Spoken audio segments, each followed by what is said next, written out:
Miami, came back to Ohio State for the third time since he got his offer. I thought that this was it. He was going to commit on Saturday. He didn't. I missed that one. And it's important to tell you when I miss just as much as I brag when I'm right. I'm a believer that this team's going to win the national championships. The rivalries, it's up there on top of the list, man. And if we allow them to devalue it, we lose a lot of what makes college football special. Don't let them do it. Don't let them devalue what it means to you. And welcome into Juck on Bucks. Appreciate you so much for joining me on a Monday morning. We've got a lot to talk about with our Buckeyes, including a conversation today with my buddy Dillon Davis from the Delaware Gazette. And Dillon and I, pretty long-winded, both of us, and I learned when I started YouTube. So I used to do like 15-minute videos, then 25-minute videos. Then I started going like an hour and a half. And when I started doing that, it kind of flatlined with the views. And I was getting all these comments, the show's too long. The show's too long. And I'm like, just watch for 15 minutes. I don't get it. Why are you skipping it? Because it's long. But that's just how it goes. So the show can't be me with my intro and what I want to talk about, and then an hour long of me and Dillon. Nobody will watch. So I've got to break it up into a two-parter, which I did last week, and it went well. So I'm going to do that again. But Dillon is blowing up. So Dillon was my very first guest on the show. And if you don't follow him, you should be. Dillon Davis 56 on Twitter if you're a Buckeye fan. That's Dillon Davis 56. And through his Twitter account, which is awesome, Jake Butt is calling the spring game. And Jake Butt reached out to Dillon. Dillon is the guy that Jake wanted to talk to about the Buckeyes before he goes and calls the spring game, which I think is awesome. Dillon blowing up. We're both kind of rising together, which is so cool. Because he was my first guest, and I was so thrilled that he was going to come on and join me. And he joined me last year to talk about spring. So we get to talk about spring today and harken back to our conversations, what we were having last year, which actually came up in our conversation we just got done with in regards to Julian St. So let's get to that conversation with me and Dillon. And when we're done, don't leave, because we've got some things to talk about with recruiting, with that huge visit day that we had yesterday. Again, the very biggest recruiting day of as far as number of visitors that we will have all spring, even more than the spring game next Saturday. But first, here's me and Dillon. And joining us now, my buddy from the Delaware Gazette, Dillon Davis. You can follow Dillon on Twitter at Dillon Davis 56. Dillon Davis 56. Dillon, how we doing, buddy? Doing fantastic. How are you? Great, man. Eating up all this footage coming out from the scrimmage, including the good stuff that you posted. And that's why everybody watching should follow you for sure on Twitter. Dillon's always got good videos coming out. But a pretty interesting scrimmage yesterday. Obviously, we got some quarterback stuff coming out. And we'll get into that. But first, maybe kind of your bullet points, overall takeaways from what you saw yesterday, things that stuck with you as you left the building. Yeah, I mean, I think the biggest takeaway, which is everybody was talking about after we're coming out of it, was that, it was hard to deny Lincoln Keenholz had the best day of the quarterbacks. And it wasn't that he looked spectacular, but I think he had the most solid day, if you will. He had the best throw of the day for sure.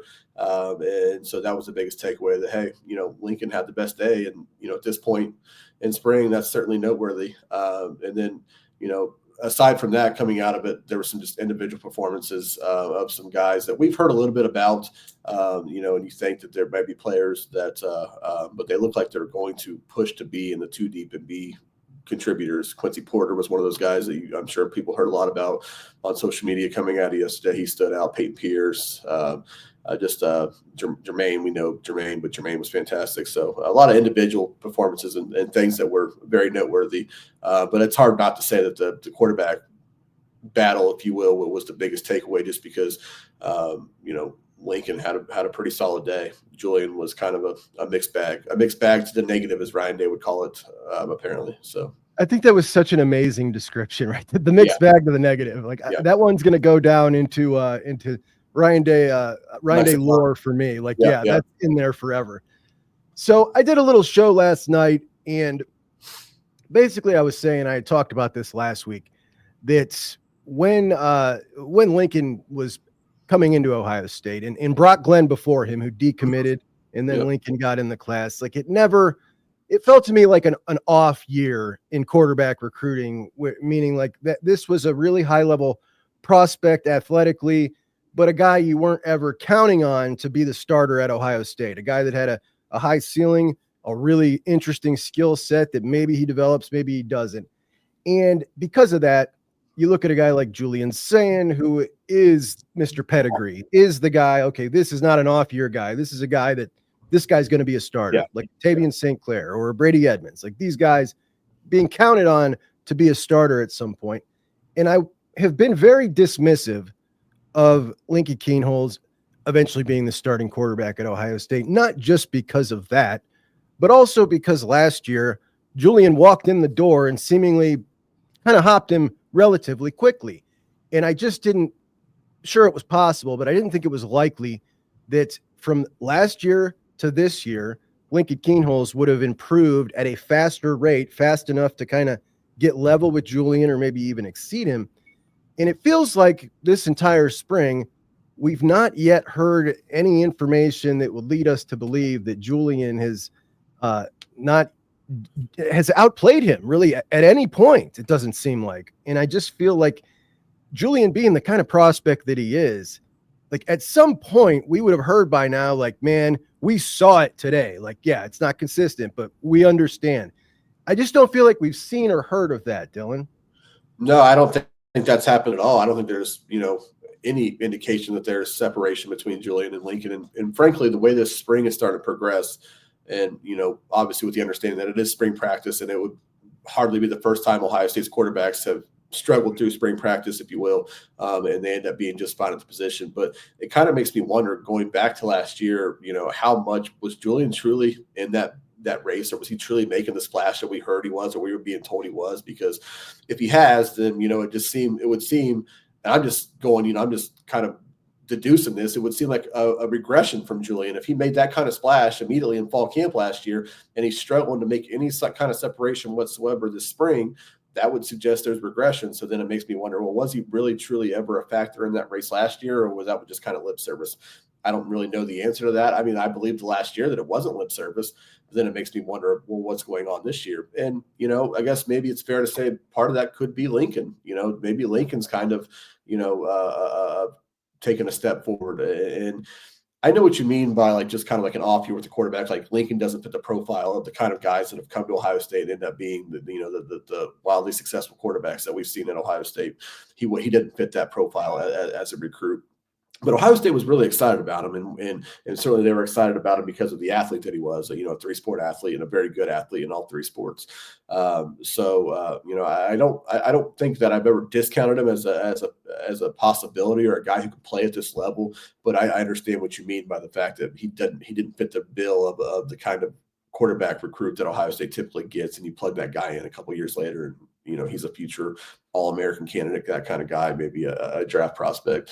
So, but what I do know is, and I've said this before, I don't know what Ohio State's offense will look like this year, or how much it would change with Chip Kelly gone. But I made this comment before that like Lincoln Kienholz fits the bill for what they did last year better than Julian Saint does. I think it's very clear that if Julian Saint is going to be your quarterback, you kind of revert back to more of a C.J. Stroud style of offense where you're going to sling the ball all around.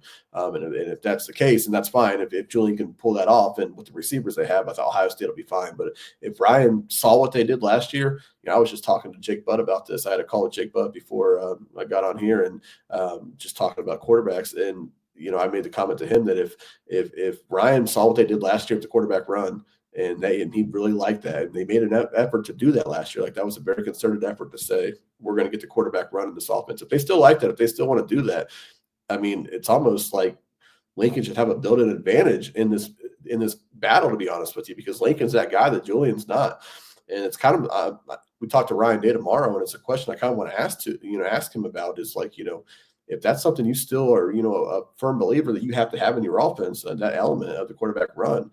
I mean, how could it not be clear to say that, like, well, Lincoln has that? And I'm not saying Julian's not an athlete at all. I'm not saying that. But, like, if you look at their bodies, Lincoln clearly looks more built to handle that kind of role. Yeah, I mean, it's again, I don't want to say weird, but like it would suggest there was regression. If Julian was where we thought he was in fall camp last year, the fact that he's struggling to kind of take hold of this as we enter the late stages of spring. I don't know what to make of that, to be honest with you. I hadn't even thought about that, Dillon, but as you're saying this, like I'm thinking back to our conversations last year at this time. And I remember you even asking Ryan Day specifically about Julian and being in this. And his comments were like, absolutely, or something to that effect. Like, yeah, he's really showing out. And yeah, if that was truly the case last year, it would almost feel like maybe there has been some regression, though it doesn't make much sense if so. But I really thought heading into this spring that we would be hearing like, wow, he's flashing, got to get more consistent. And it just kind of, I don't know, man, it feels like a letdown. But again, that was just based on my personal expectations of what we'd been hearing. And that's true because, I mean, you have to take everything with a grain of salt because we are not in the woody every day to see all this stuff. Ryan's not going to heap praise on any of those guys because he wants to keep them level headed and keep this competition going.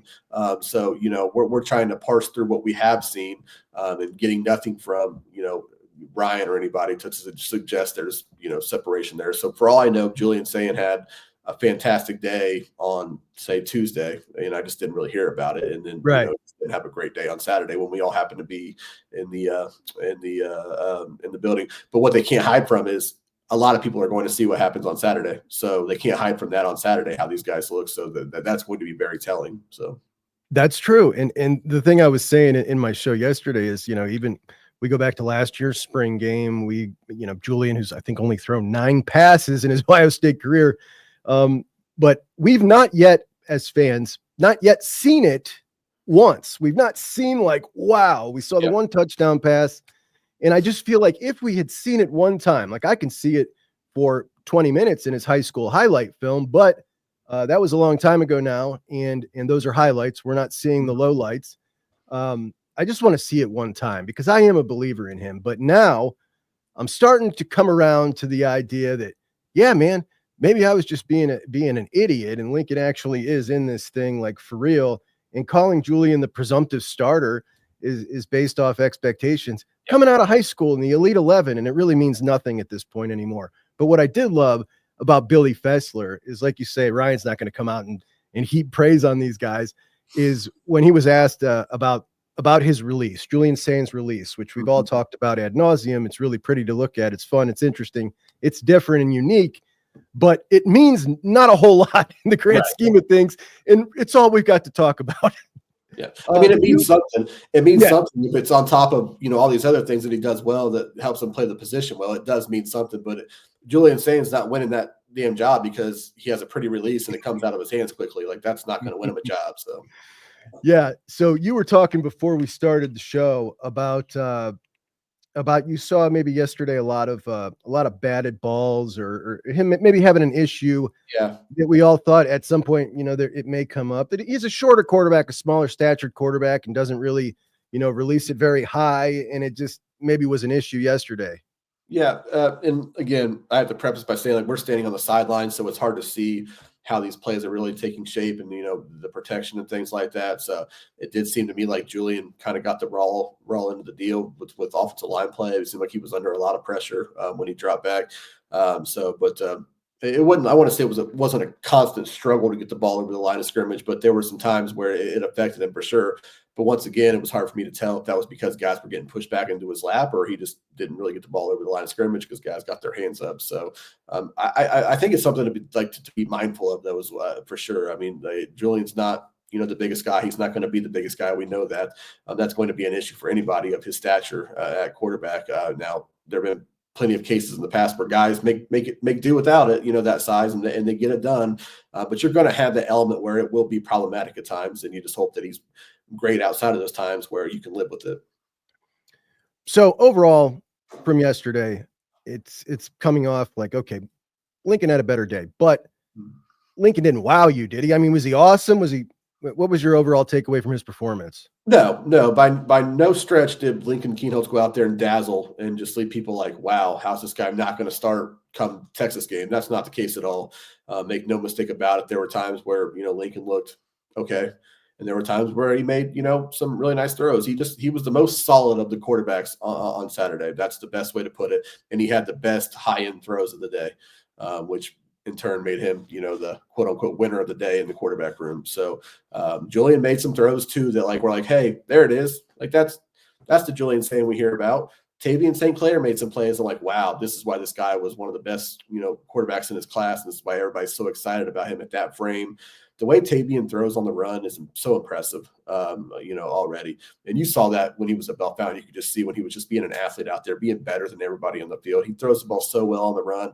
He's got a rocket for an arm. Like you see Tavian and you say like, yeah, please, Ryan Day with a couple of years of Tavian developing him.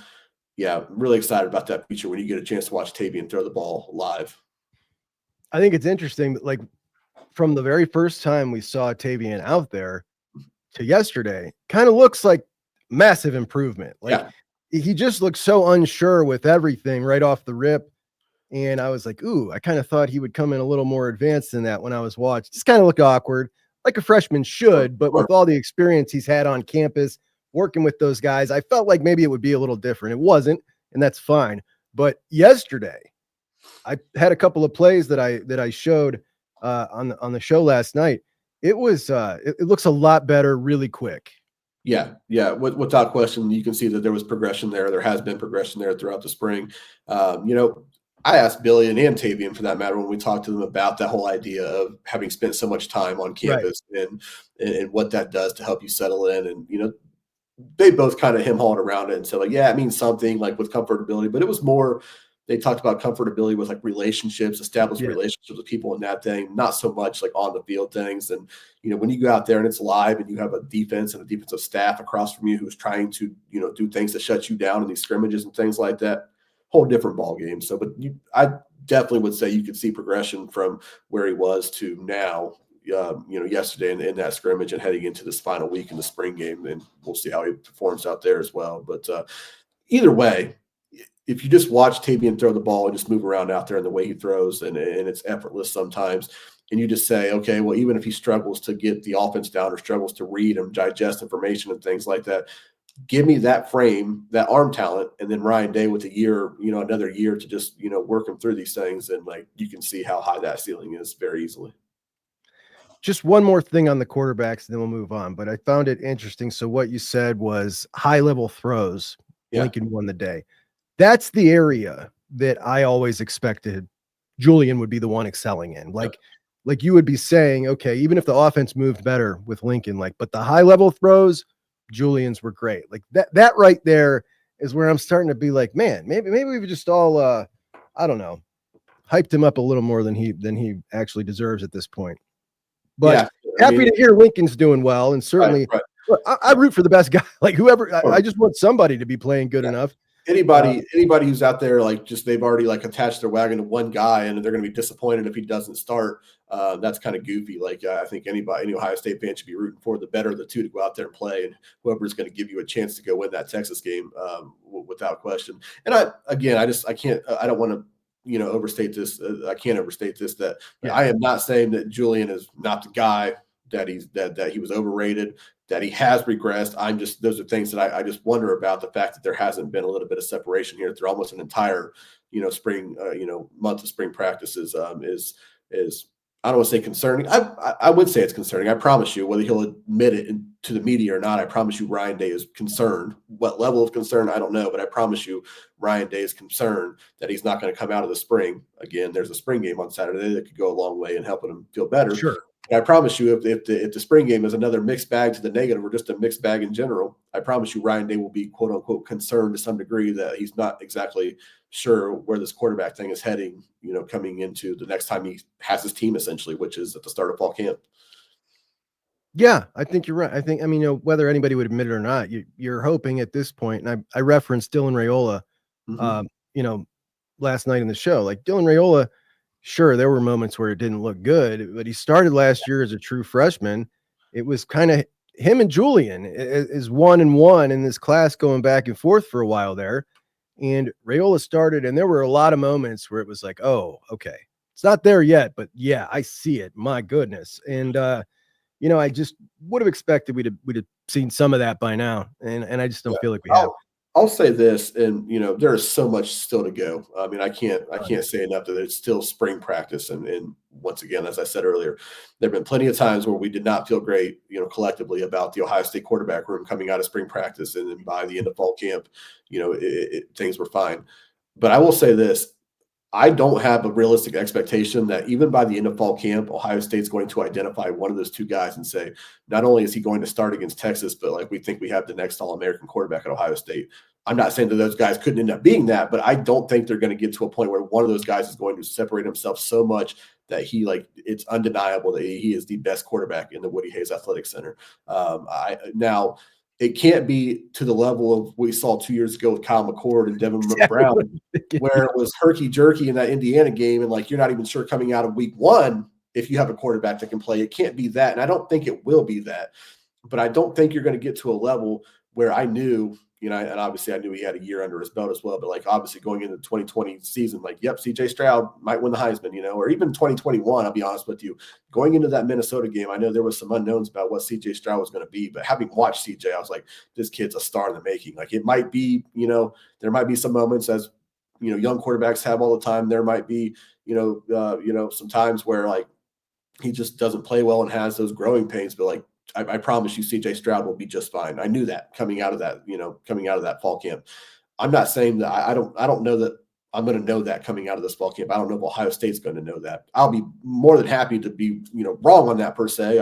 Or I'll be more than happy to for Ryan Day to speak glowingly of Julian or Lincoln coming out of, late fall camp practices and say like, yep, he's the guy. And he's done a heck of a job and really separate himself. That'll be all great news, but I don't know that Ohio State's going to get to that point. I think a lot would have to happen between the end of the spring game on Saturday and summer workouts, and then obviously the early to mid stages of camp. A lot would have to happen for like one of those guys to truly take a major step forward and not just be the guy, but be like the level that they hope that one of those guys can be. Yeah, I feel like that's the way this is trending, and that just kind of stinks because I was expecting it to be a little different, but it is what it is. And again, for anybody watching, getting irritated about us speaking in, sweeping definitive terms, we're just chopping it up after a spring scrimmage. That's it. A couple of buddies chopping it up. This could all change next Saturday. We could be having a totally different discussion. Exactly. You brought up Aaron Scott. Now the secondary got a ton of praise yesterday, not just Aaron. Bryce West apparently looked really, really good, assimilating into that nickel role. And some people think eventually, he may end up being the guy there at some point this year because he's looking so good. He's certainly the fastest guy back there, 10-4, 100 meter. But you specifically brought up Aaron Scott. And I think you were bringing that up as if to say, like, look, I know everybody's excited about Devin, but let's not forget about this second-year 5-star that was also a massive recruit. Because we tend to do that with second-year guys is get a little more like, wow, with the freshman now graded. Not quite the same caliber of prospect here. Devin, a little bit different. But Aaron Scott was a massive recruiting win and came in much ballyhooed. And now it's looking like he's getting things and coming around.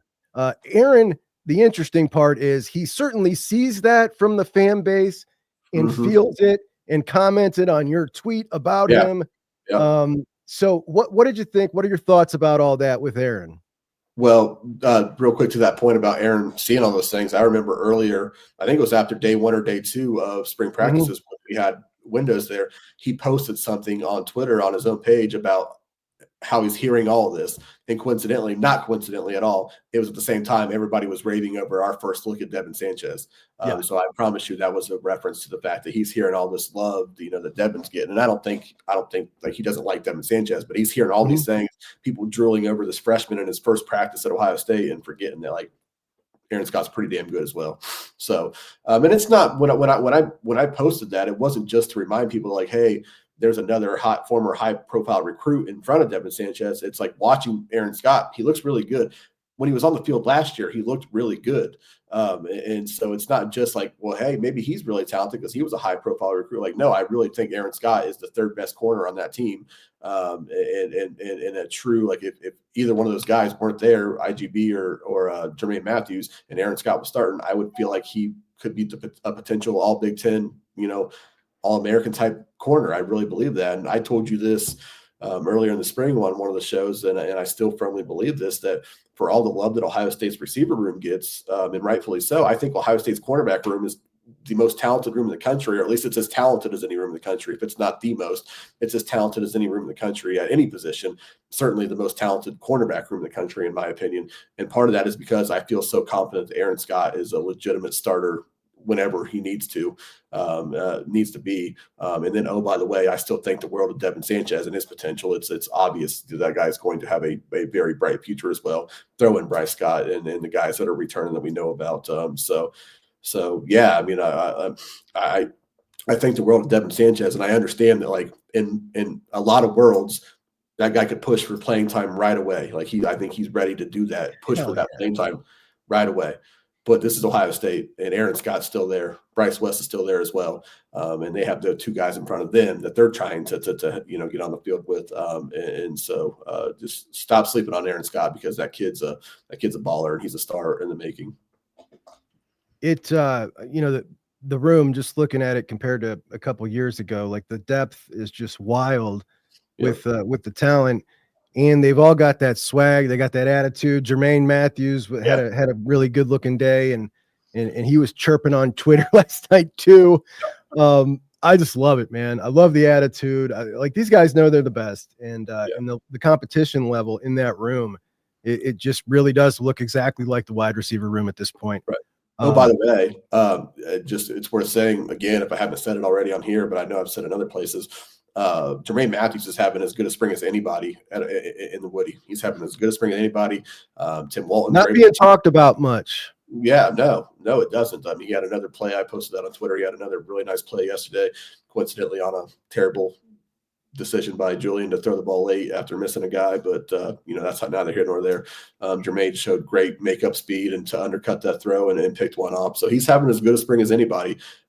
So that's maybe why Aaron Scott won't get on the field as much as he probably deserves to from a talent and readiness standpoint. But and that's saying nothing of Devin Sanchez. So that's all I'm saying is, just remember that Aaron Scott deserves to be on the field. He just might be blocked by an experienced guy and a quality corner too in IGB, and a guy in Jermaine Matthews who, if you told me that he was on the finalist list for the Thorpe Award in November, I wouldn't bat an eye at it. Phew, big praise, buddy. Yeah, IGB, man, guy gets a lot of hate. That's a quality football player, going to be a second day draft pick. Like, that's a dude right there that gets taken for granted quite a bit. Because of those penalties, I think. Right. That's all it is. That's all it is. Mm-hmm. All right. And that'll do it for our conversation today with Dillon. We will get to the rest of that tomorrow. And if you are someone who is irritated, which a lot of you were, about my very unpopular opinion on CJ Hicks, Dillon and I have that conversation tomorrow. So you're going to want to see that one. A big one. I didn't really, be honest with you, now that you asked about CJ, I didn't really even notice CJ a whole lot throughout the day. And I'm not saying that's good or bad. My eyes are trying to go everywhere and see as much as I can. But, I don't recall a moment of saying, like, oh, shoot, there's CJ. Really? That's interesting. So, I'm so excited for CJ. Dillon and I just kind of lay out where we stand on that. And I think we had a very good back and forth on the CJ Hicks issue as to how much that's going to impact the defense in 2025. But let's get into some recruiting. As you know, this was a huge recruiting day over the weekend, the scrimmage, as it was the single biggest visit day in the entire spring period. Spring, a huge time, not just for player development and getting better, but for recruiting. A visitor list that was this longer than it's going to be for the spring game. It included top prospects. Like, obviously, we know Bralan Womack was back in town. Darius Gray, Chris Henry Jr. was in town.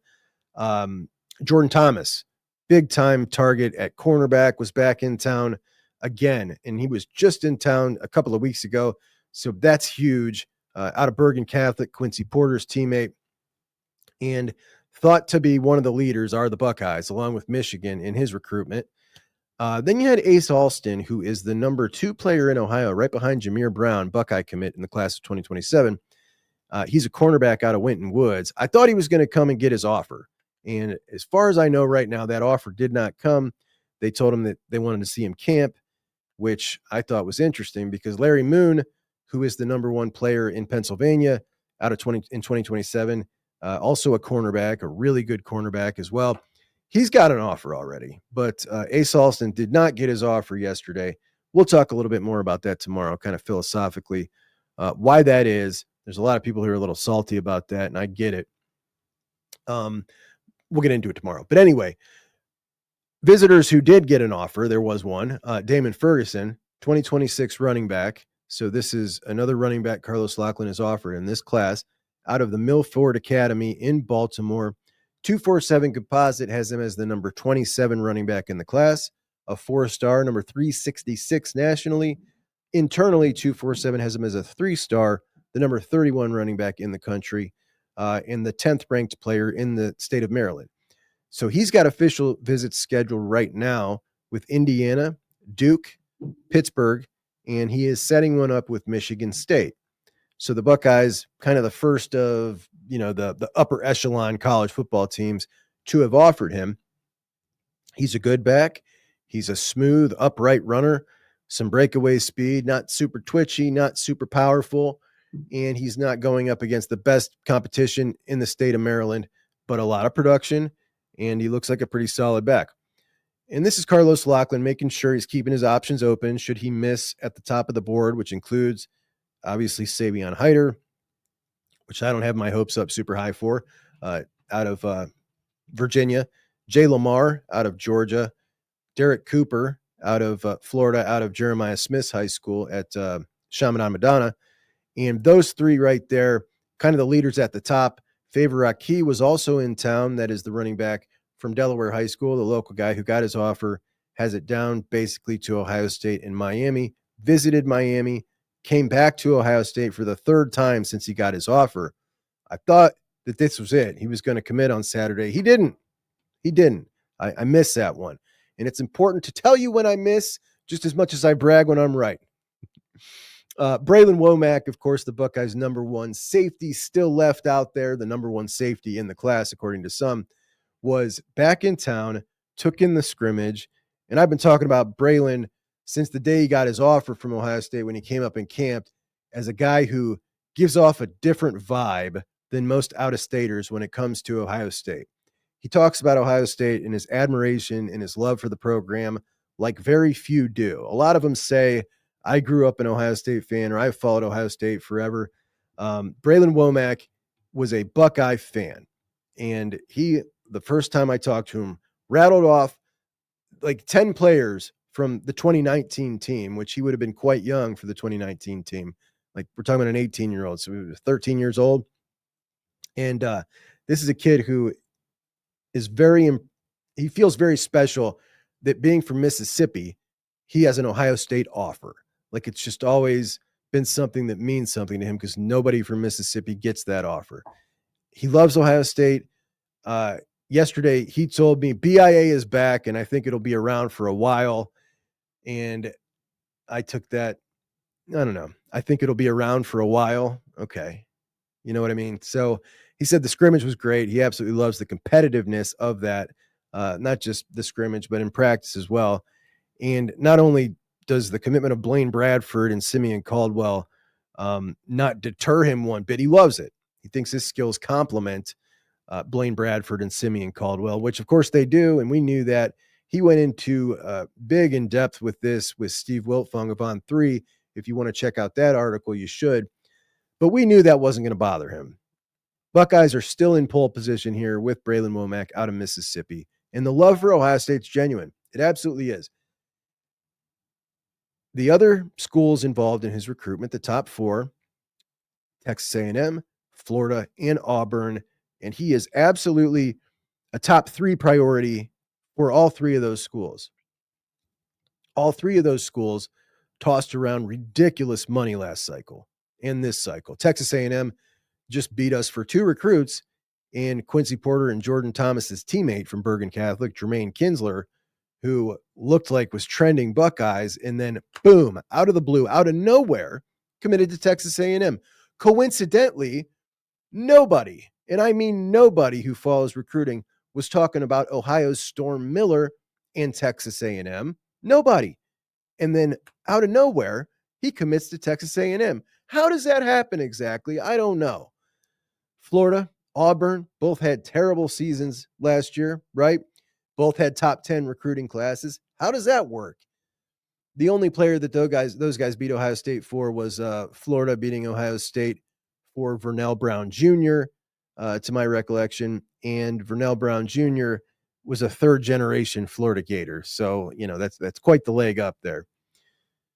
So when it comes to Bralan Womack, we're talking competitors that are going to throw around stupid money. If we are talking 7-8 years ago, this is an easy Buckeyes win right now. And I think they're still going to win. I'm still taking Buckeyes over the field here. But would I be shocked if it doesn't end up that way? No, you're never shocked anymore when you're talking about schools that are willing to throw around life-changing kind of money for kids out of high school. But the family, the love that he has for Ohio State, the quality of individual he is, ultimately, I just think he feels Ohio State is the place for him, and I think that wins the day for the Buckeyes. And if it does, Matt Guerrieri will have pulled off a legendary class, perhaps the best class for safeties in the history of the modern recruiting era, getting the number 1, number 2, and a top 10 safety as a kicker. I mean, you can't do better than that. I guess you could go 1, 2, 3, but nobody's ever done that.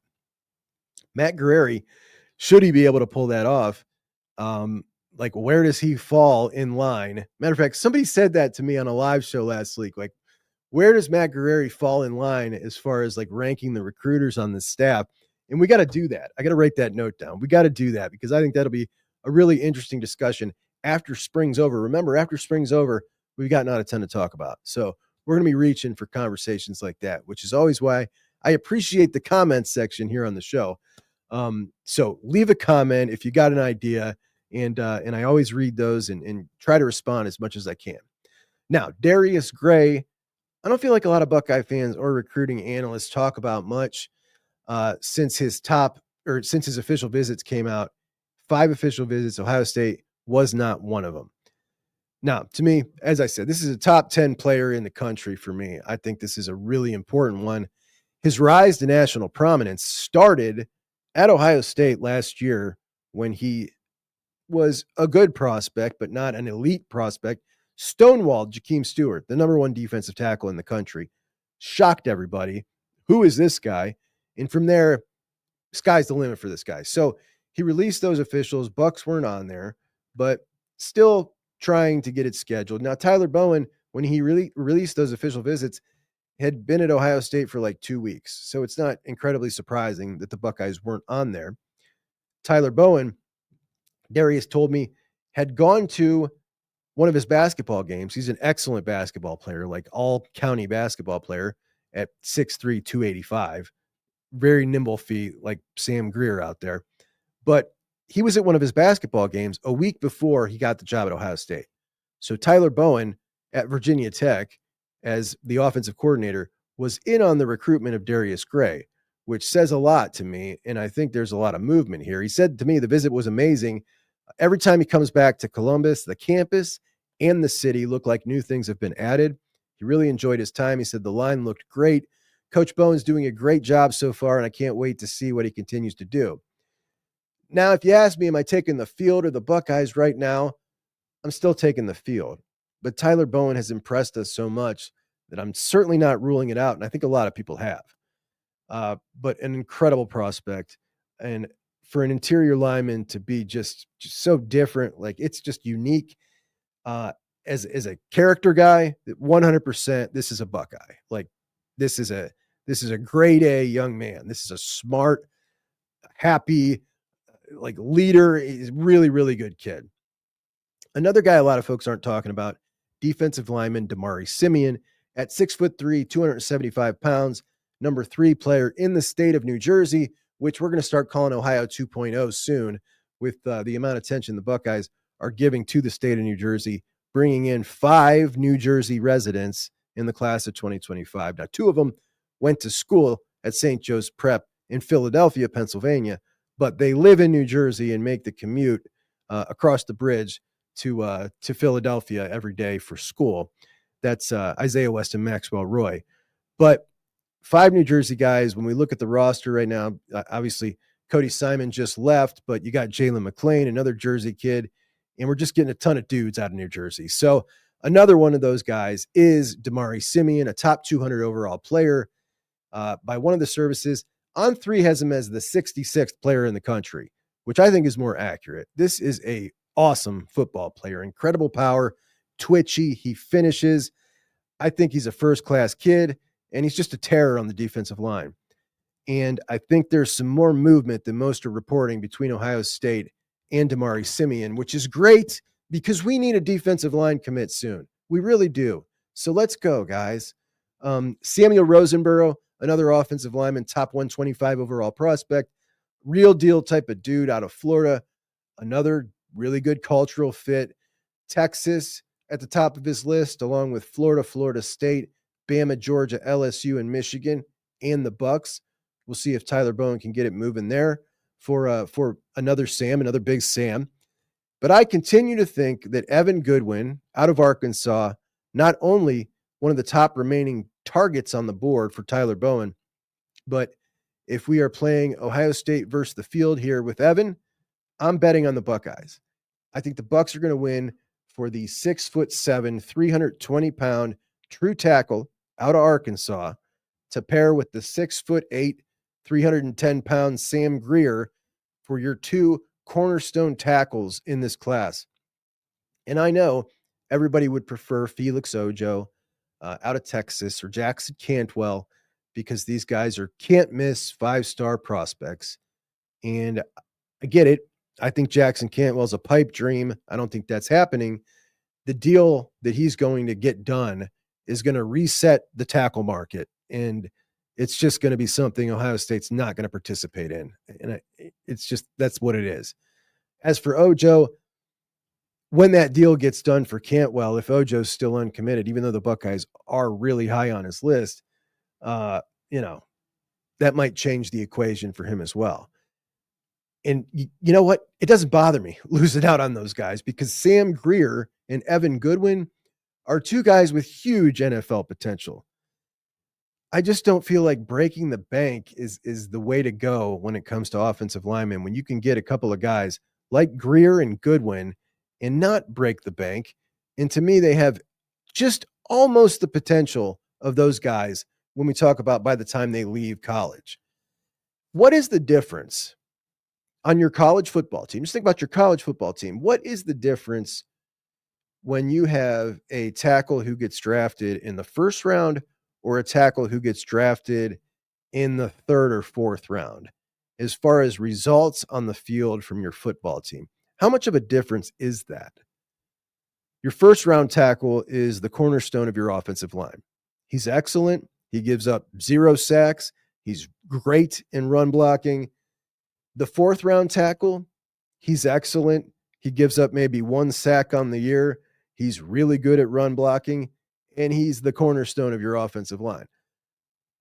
It's not that much. Sure, I'd prefer the first rounder, but if we're just talking about how much that affects your football team between a 1st and a 4th round offensive tackle, I don't know that there's enough difference that I'm going to go break the bank to bring in that kid who's going to be ready in year 2 or year 1, like Jackson Cantwell, when an Evan Goodwin and a Sam Grier might be just as good, might be a tick below them after 3 years.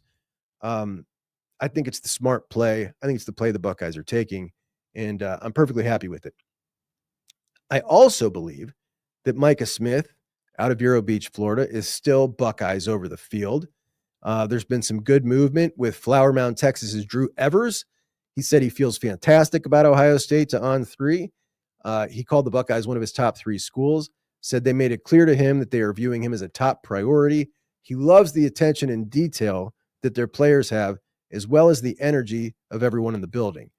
And when you're talking about the energy of everyone in the building, attention to detail, feeling like a top priority, Buckeyes in the top 3, I think Drew Evers is a guy that we need to be paying more attention to. Also an excellent offensive lineman. And another fantastic cultural fit that I think is really high on the Buckeyes board. Aaron Thomas is a guy that I really like, rated like, 550th player in the country, but that's because he just just moved from the defensive line to the offensive line last year. Certainly has the size. He's humongous, but Texas A&M and Ohio State, I think, are the top two here. So another battle Bucks are going to have with Texas A&M. And, I don't know.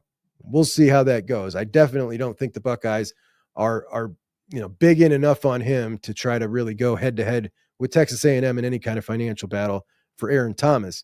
But I think he's a great offensive lineman. And he told me that his grandma and half his family are from Cleveland. She was so excited when he got a Buckeye offer. Buckeyes were the first big offer he got when he came and visited. He was looking at Washington, Minnesota, schools kind of at that level. And then now it's going to pick up, of course, that the Buckeyes are interested. But we'll see about that. He's on the board. I felt like it might move a little faster with him, but I don't think it is right now. So that's where we're currently at with the offensive line recruiting situation. At any rate, Tyler Bowen is doing an unbelievable job. The guy's just phenomenal. When we listened to him talk last week, head coach vibes is what it gave me. Just absolutely head coach vibes. He is a guy you want to follow, you want to listen to, you feel he just oozes competence, man. He just oozes competence. That's it. And Ryan Day did such a fantastic job with him. Every one of them, to a man, talked about how all the guys, the coaching staff, which has 4 offensive line coaches now, is that they're all giving them the same message. Tyler Bowen talked about that was so important to them to figure out exactly how they're coaching every single scenario, and they're implementing the same message. And you got all these different sets of eyes. It's accelerating the process, the developmental process of all these guys. We've heard our guy Jake Cook now with the 2s right now. That doesn't happen if you got one offensive line coach in a GA kicking around. Like that's not going to be like that in the old scenario. And this is Ohio State muscle. You got 4 offensive line coaches. It's